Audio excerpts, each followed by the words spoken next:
kantor pajak itu sangat concern terhadap penetapan harga. Harga transfer itu apa? Antara siapa? Antar pihak-pihak yang memiliki hubungan istimewa. Tidak ada di akta. Namun yang bersangkutan berwenang untuk mewakili perusahaan. Kewajaran kelaziman usaha, prinsip kewajaran dan kelaziman usaha atau PKKU. Pihak wajib pajak ini dapat menjelaskan gitu ya, secara terdokumentasi tentunya semuanya tahapan-tahapan PKKU ini telah dilaksanakan, sehingga secara nominal ya terkadang nilainya cukup material gitu ya kalau terkait dengan transfer pricing ini. Oh baik Pak, ternyata banyak ya penjelasan tentang hubungan istimewa. Nah di transfer pricing itu kan sering dengar ya Pak, transfer pricing documentation. Ya. Nah itu tuh apa sih Pak? Oke, terkait dengan transfer pricing dokumen. Nah tadi kita di pembahasan sebelumnya kita bahas bahwa kalau ada seorang wajib pajak melakukan transaksi dengan pihak-pihak yang memiliki hubungan istimewa, nah harus dilakukan secara wajar gitu ya. Nah kita mengenal dengan prinsip yang namanya prinsip kewajaran kelaziman usaha, prinsip kewajaran dan kelaziman usaha atau PKKU. Kita sering menyingkat dengan PKKU. Kalau bahasa Inggrisnya Arm's Length Principle ya. Dokumen penentuan harga transfer ini adalah untuk mendokumentasikan bahwa wajib pajak ini telah menetapkan harga transfer itu dengan menerapkan tahapan-tahapan yang ada di prinsip-prinsip kewajaran dan kelaziman usaha tersebut. Ya, sehingga kalau nanti ada himbauan atau SP2DK lah ya, permintaan penjelasan data dan atau keterangan atau bahkan pemeriksaan, dan ada pertanyaan ataupun koreksi misalkan dari pihak Fiskus, pihak wajib pajak ini dapat menjelaskan gitu ya, secara terdokumentasi tentunya semuanya tahapan-tahapan PKKU ini telah dilaksanakan, sehingga ketika menentukan harga, ketika ada transaksi dengan pihak yang memiliki hubungan istimewa ini sudah wajar dan sudah sebanding misalkan gitu. Nah, kenapa harga wajarnya harus X bukan Y gitu kan? Nah, itu dijawab di transfer pricing dokumen tersebut gitu ya. Nanti salah satu isinya adalah analisa kesebandingan gitu ya. Kita membandingkan dengan data pihak independen, apakah memang itu sudah sama atau dalam range kita bilang rentang yang wajar gitu ya.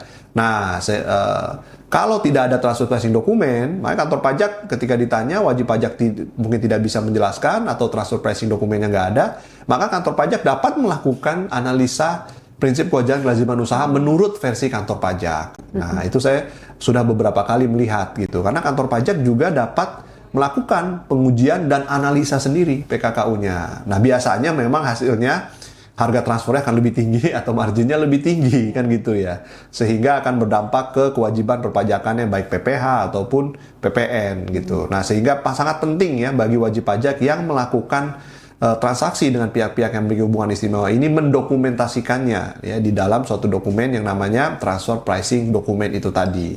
Apabila ada suatu perusahaan melakukan transaksi dengan pihak afiliasi, apakah ada kriteria tersendiri Pak harus membuat TPD atau semua transaksi dengan pihak afiliasi harus dibuat TPD-nya? Dipisahkan dulu nih ya, kewajiban untuk penerapan PKKU dan kewajiban untuk penyiapan transfer pricing dokumen. Ya, kalau pada dasarnya aturannya adalah kalau transaksi hubungan istimewa yang memenuhi kriteria di pasal 18 ayat 4 Undang-Undang PPh, maka semuanya wajib dilaksanakan dengan wajar dengan menerapkan PKKU tadi ya, sesuai dengan ketentuan pasal 18 ayat 3 Undang-Undang PPh kita.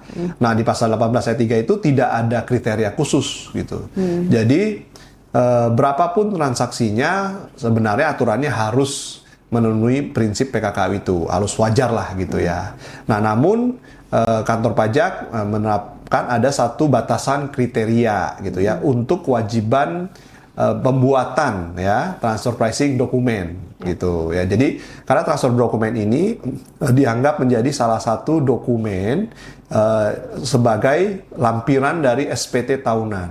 Nah, PPh badan gitu. Jadi ini dianggap harus ada gitu ya. Kalau misalkan dianggap tidak ada, maka SPT bisa dianggap tidak lengkap gitu. Nah, pertanyaannya kan sekarang semuanya atau ada kriteria tertentu. Nah, kantor pajak juga kan membuat TPD juga tidak mudah gitu ya.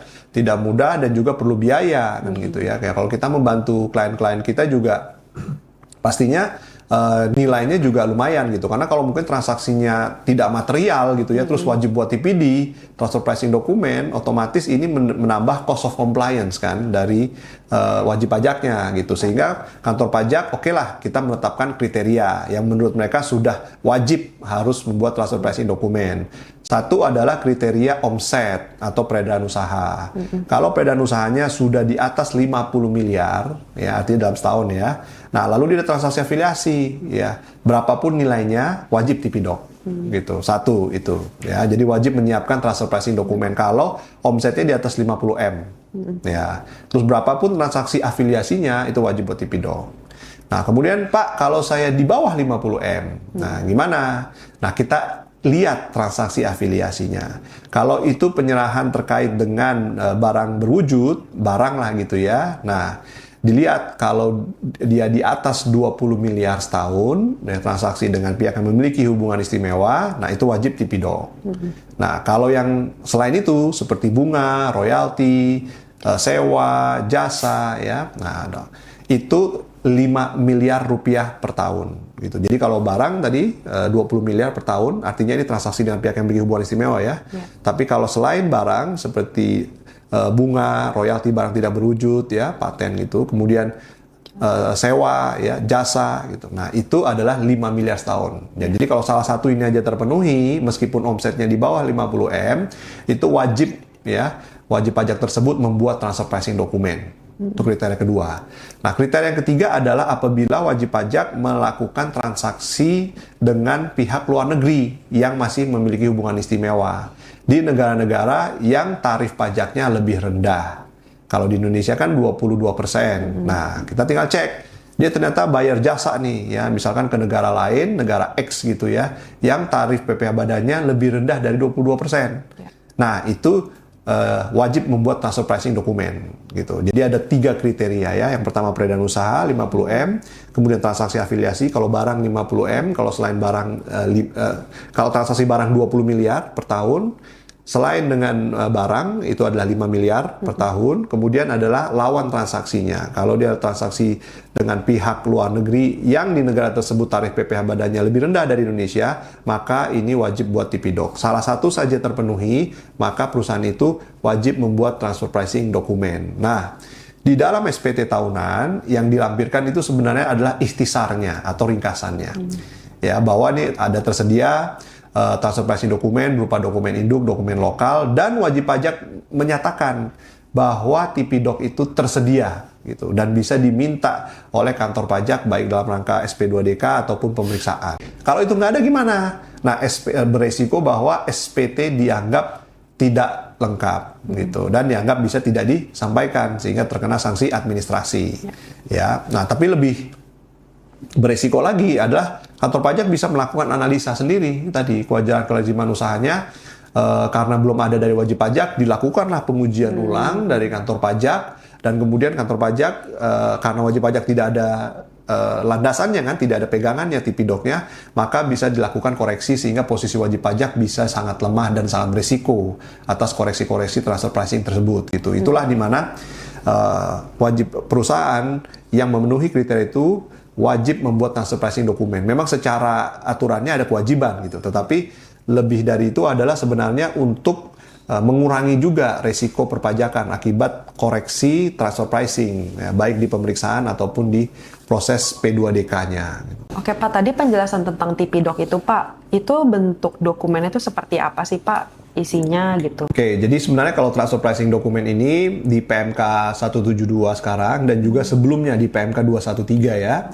Nah, itu diberikan secara rinci ya hal-hal yang harus dibuat di dalam sebuah transfer pricing dokumen. Nah, sebenarnya ini mengacu kepada guideline ya yang diterbitkan oleh OECD.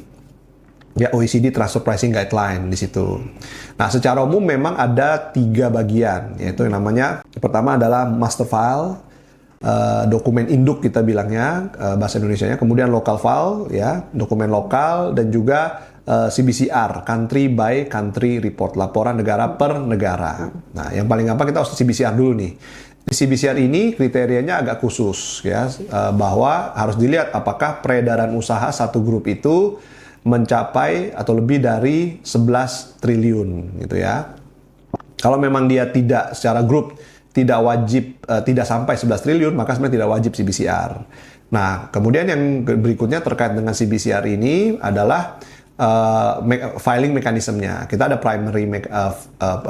primary filing mechanism, ada secondary filing mechanism. Sederhananya gini, jadi kalau memang CBCR itu lebih dari 11 triliun, satu grup konsolidasinya, dan sudah dilaporkan di negara induknya, misalkan di negara asalnya, maka di Indonesia tidak perlu lagi membuat CBCR, hanya memberikan notifikasi, kita bilangnya ya, notifikasi CBCR bahwa ini sudah tersedia ya, sudah dilaporkan di negara X misalkan gitu ya. Kecuali kalau belum dilaporkan di negara manapun, maka itu harus dilaporkan di Indonesia, country by country reporting. Nah, ini memang biasanya kalau 11 triliun ini harus yang grup yang besar gitu kan ya, di mana memang induknya ada di Indonesia gitu dan tidak ada di negara lain gitu ya. Jadi induknya di Indonesia, maka CBCR-nya dilaporkannya di Indonesia. Tapi kalau di Indonesia mungkin anak perusahaan gitu ya, nah berarti kan dia hanya secondary filing mechanism. Jadi hanya di PT di Indonesianya sebagai anak perusahaan hanya melaporkan yang namanya notifikasi CBCR bahwa CBCR itu sudah dilaporkan di negara induk atau negara tertentu dan tersedia apabila ingin diminta oleh kantor pajak gitu. Nah, itu CBCR.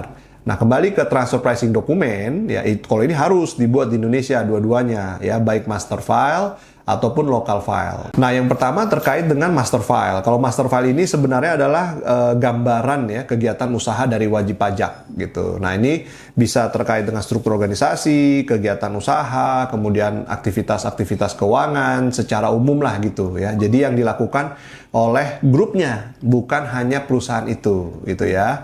Perusahaan yang kita wajib buat Tipidoknya ya, master file ini. Jadi master file ini sebenarnya dibuat satu ya di dalam satu grup gitu. Kalau memang sudah ada yang ada di luar gitu, biasanya kita minta dan kita biasanya harus ditranslate, diterjemahkan dalam bahasa Indonesia juga gitu. Kalau master file, kalau belum ada, barulah kita bantu bisa buatkan master file ya.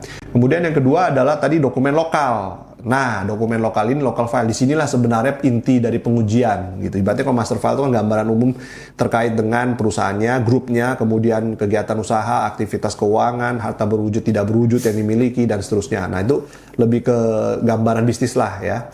Tetapi pengujian PKKU-nya sendiri itu ada di dokumen yang kedua, yaitu dokumen lokal. Di situ dijabarkanlah wajib pajak untuk tahap-tahapan, setiap tahapan penerapan PKKU itu sudah dilakukan oleh wajib pajak. Di dalam dokumen lokal ini juga biasanya kita akan menjabarkan ya transaksi yang hubungan istimewa yang akan diuji. Nah, itu kan bisa satu, tapi bisa juga banyak gitu ya, dan juga satu jenis mungkin beberapa pihak gitu ya. Jadi negaranya mungkin bisa di Indonesia atau di negara A, negara B, negara J. Misalkan pembayaran mengenai jasa. Ya, jasa ini juga sama, contoh jasa macam-macam. Misalkan jasa manajemen. Tapi jasa manajemen bisa dibayar ke negara A, kemudian bisa dibayar ke negara B, kemudian bisa negara C gitu ya. Nah, ini harus hati-hati gitu ya. Jadi di situ di local file itu kita jabarkan transaksi seluruhnya juga hubungan istimewa yang akan diuji melalui penerapan prinsip kewajaran kelaziman usaha ya. Intinya sebenarnya analisa PKKU itu ada di dokumen lokal Tipidok itu. Nah, master file dan local file ini dua-duanya harus disimpan oleh wajib pajak gitu ya. Bahwa ini yang kalau misalkan ada pemeriksaan atau ada SP2DK atau ada sengketa, kita bisa mengeluarkan transfer pricing dokumen tersebut untuk menjadi dasar kita dalam memberikan penjelasan ke kantor pajak gitu.